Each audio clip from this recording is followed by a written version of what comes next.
Kenapa anak muda Indonesia suka acara YouTube maraton? Pernah nggak sih kamu bertanya-tanya, kenapa sekarang banyak banget anak muda Indonesia yang betah nonton acara maraton di YouTube berjam-jam lamanya? Padahal durasinya panjang, kadang capek cuma lihat thumbnailnya saja. Tapi anehnya, justru itu yang bikin mereka tertarik. Di video ini, kita akan membedah secara mendalam, dari sisi psikologis, sosial, budaya, sampai algoritma, kenapa format maraton bisa begitu kuat menarik perhatian generasi muda Indonesia. Dan mungkin setelah kamu tahu jawabannya, kamu bisa pakai strategi ini untuk bikin konten kamu sendiri jadi lebih powerful. Yuk kita mulai. Bagian 1. Faktor psikologis. Kenapa otak kita suka format maraton? Secara psikologis, manusia sangat tertarik pada tantangan dan daya tahan.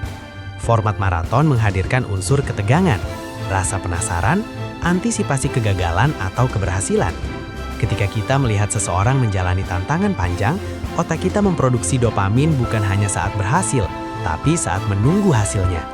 Semakin lama durasinya, semakin besar rasa penasaran.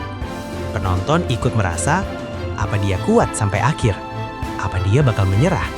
Dan setiap momen hampir menyerah menciptakan lonjakan emosi. Ini bukan cuma soal hiburan, ini soal bagaimana otak manusia dirancang untuk menyukai proses, bukan hanya hasil. Bagian 2. Relatable dengan kehidupan anak muda. Anak muda Indonesia sangat akrab dengan budaya begadang, nongkrong lama, push limit demi game, tugas, atau konten. Format maraton terasa sangat relate dengan gaya hidup mereka. Saat mereka melihat seseorang bertahan lama dalam sebuah aktivitas, mereka merasa, gue juga sering kayak gini. Koneksi emosional ini membuat penonton merasa dekat dengan konten. Dan ketika sesuatu terasa dekat, orang cenderung bertahan lebih lama untuk menonton. Bagian 3. Faktor sosial dan komunitas.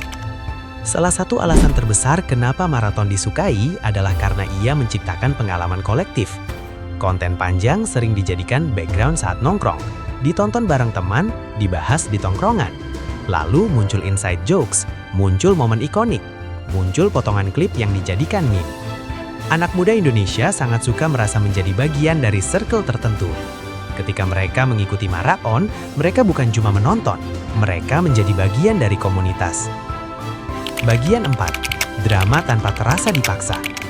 Format maraton sering menghadirkan drama alami, lelah, emosi naik turun, kesalahan spontan, reaksi jujur. Karena durasinya panjang dan minim potongan edit, penonton merasa apa yang mereka lihat itu real, dan generasi sekarang sangat menghargai autentisitas. Mereka bisa membedakan mana yang dibuat-buat dan mana yang alami. Format maraton terasa lebih jujur. Bagian 5. Faktor algoritma YouTube. Sekarang kita masuk ke sisi teknis. YouTube sangat menyukai watch time tinggi. Video panjang yang ditonton lama akan memberikan sinyal kuat ke algoritma bahwa konten tersebut engaging. Semakin lama orang menonton, semakin besar kemungkinan video tersebut direkomendasikan. Ditambah lagi, potongan klip dramatis bisa dipotong jadi shorts atau konten TikTok. Ini menciptakan efek funnel, shorts viral, orang penasaran, balik ke video panjang. Strategi ini sangat efektif. Bagian 6. Nilai hiburan yang tinggi dan gratis. Anak muda selalu mencari hiburan dengan value tinggi. Bayangkan, dengan satu video maraton saja, mereka bisa mendapatkan hiburan 2-6 jam. Gratis. Bisa diputar sambil kerja, main game, atau santai. Dari sisi value, ini sangat menguntungkan bagi penonton. Bagian 7. Identitas generasi dan challenge culture. Generasi sekarang sangat suka budaya challenge. Challenge memberi sensasi kompetisi dan pencapaian. Maraton mempresentasikan mentalitas, gue kuat, gue tahan, gue nggak nyerah. Nilai-nilai ini sangat resonan dengan anak muda yang sedang membangun identitas diri. Kesimpulan, jadi kenapa anak muda Indonesia suka maraton?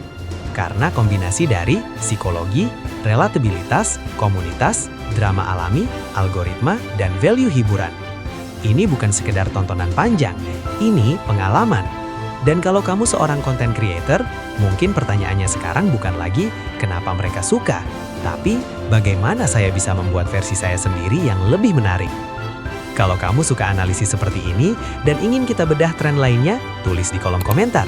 Sampai jumpa di video berikutnya.